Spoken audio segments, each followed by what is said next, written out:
was asked to do a thought for the day, my mind immediately turned to this period of lockdown. A time that has been immensely challenging, not only for those who have lost loved ones, and for the brave and hard-working people on the front line of service and health provision in our community, but also for the millions of people that have been cooped up in their homes without the day-to-day contact that is so important for our mental well-being. I know that as a church, many people have missed not only worshipping in our church building, but also seeing and sharing with one another. However, despite all these tough challenges, for so many people, there's been another side to lockdown. For some people, including myself, it was the first time that we stopped some of the busyness and cast aside many of the ingrained habits that have dominated our lives. Whether it be jumping in the car when we could have walked, going to the shops for things that we don't really need, or filling our lives with jobs that just don't need to be done.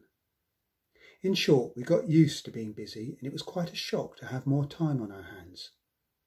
Suddenly, we were leading a simpler, clutter-free life, having more time for each other, truly appreciating the kindness of others, and relishing the beauty of springtime with pollution-free skies and flowers coming into bloom.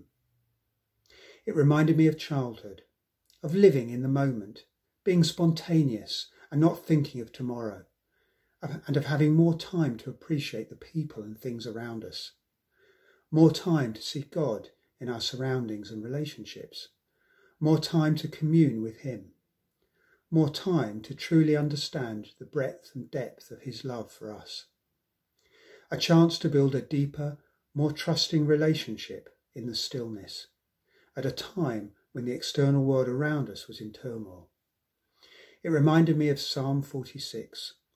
He says, "Be still and know that I am. I will be exalted among the nations. I will be exalted in the earth. The Lord Almighty is with us.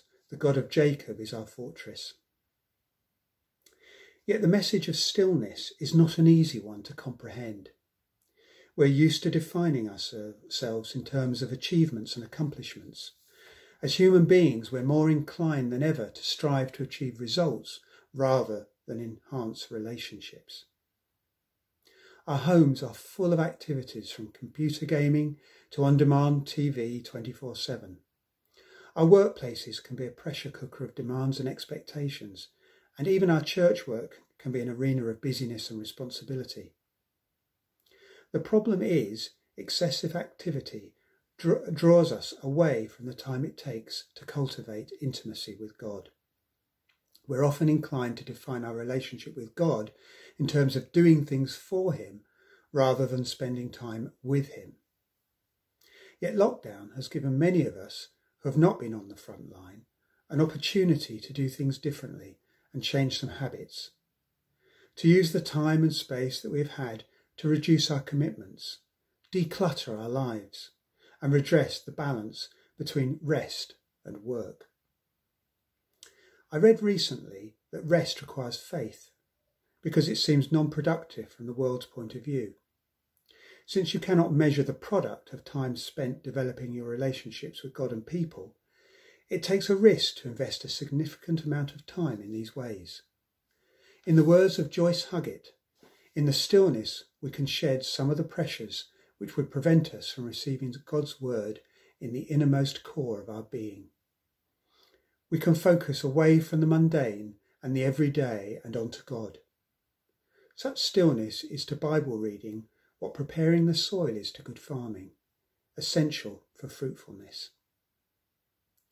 So as the roads fill up again with cars and people return to their daily commute, let us remember the time when the world stopped and draw on that experience to build a deeper and more intimate relationship with God and with each other, to create a new normal in our lives.